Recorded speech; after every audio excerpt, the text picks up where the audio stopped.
Pemirsa, pemerintah berencana mengenakan pajak pertambahan nilai atau PPN untuk kebutuhan pokok alias sembako. Dan rencana tersebut tertuang dalam draft revisi kelima Undang-Undang Nomor 6 Tahun 83 tentang ketentuan umum dan tata cara perpajakan.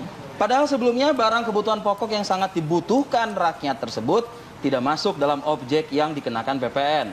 Kini beras, jagung, kedelai, garam, daging, telur, susu, buah-buahan, sayur mayur, ubi-ubian, bumbu, hingga gula masuk dalam kebutuhan pokok ber-PPN. Oh.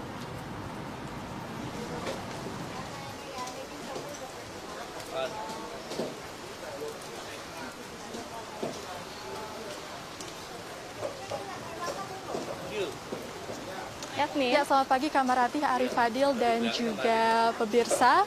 Memang pemerintah berencana untuk memberlakukan PPN ataupun pajak pertambahan nilai kepada bahan-bahan pokok yang secara rutin dikonsumsi oleh masyarakat. Di antaranya adalah bahan-bahan pokok yang biasa ditemukan di pasar tradisional. Di antaranya adalah beras, lalu telur, kedelai, daging, bahkan sampai sayur-sayuran dan juga buah-buahan. Padahal memang sebelumnya sembako ini merupakan objek yang tidak dikenakan PPN ataupun pajak pertambahan nilai. Nah, kami akan mencoba untuk berbincang dengan pedagang di Pasar Klender, Jakarta Timur untuk mengetahui apakah para pedagang di sini menyetujui akan adanya wacana pemberlakuan PPN ataupun pajak pertambahan nilai kepada sembako.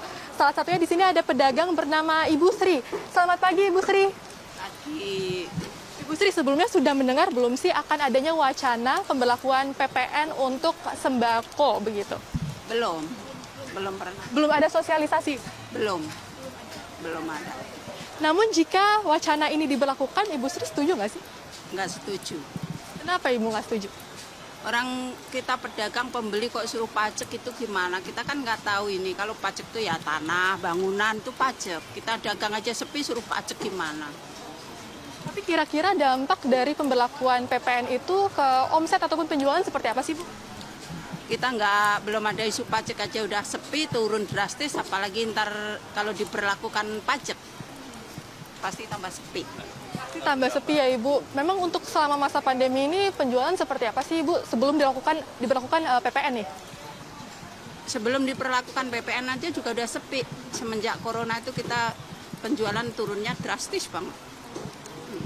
Lalu jika nantinya peraturan ini diberlakukan, apa langkah yang akan diambil oleh para pedagang di Pasar Klender ini yang sepertinya sebagian besar tidak menyetujui begitu ya Ibu ya? Apakah akan ada aksi atau seperti apa Ibu? Ya kalau kita masalah demo apa aksi itu kan kita nggak tahu. Yang penting ya kita rakyat kecil didengerin aja lah. Jangan sampai diberlakukan pajak buat pedagang ataupun pembeli, itu aja. Iya. Harapannya Ibu mungkin yang dapat disampaikan kepada pemerintah begitu mengenai peraturan ini? Ya tolonglah kita rakyat kecil, belum ada pajak aja udah sepi. Ya kita dengerin lah, kita nyari makan aja susah. Jualan sepi masa mau ada pajak. Terima kasih Ibu Sri, kami akan mencoba untuk berbincang dengan salah satu pembeli ya. Tadi sudah ada salah satu pedagang yang menyatakan tidak menyetujui akan adanya peraturan ini. Lalu bagaimana dengan pembeli di Pasar Klender ini? Selamat pagi Pak, ini dengan Pak siapa? Mau ngantar dulu bentar. Oke, baik. Ya pemirsa, mungkin untuk pembeli di pasar ini belum ada yang dapat diwawancara begitu karena memang situasi di Pasar Klender Jakarta Timur pada pagi ini terbilang cukup sepi begitu. Namun memang nantinya pemberlakuan PPN ini tidak hanya dikenakan kepada sembako saja tetapi juga untuk produk hasil pertambangan dan juga pengeboran dengan pengecualian batu bara. Namun untuk skema dari pemberlakuan PPN ini memang belum diketahui apakah nantinya berapa persen begitu yang akan diberlakukan kepada produk-produk sembako yang akan diperjualbelikan di pasar tradisional. Untuk sementara itu kami kembalikan ke studio Kamarati dan Arif Fadil.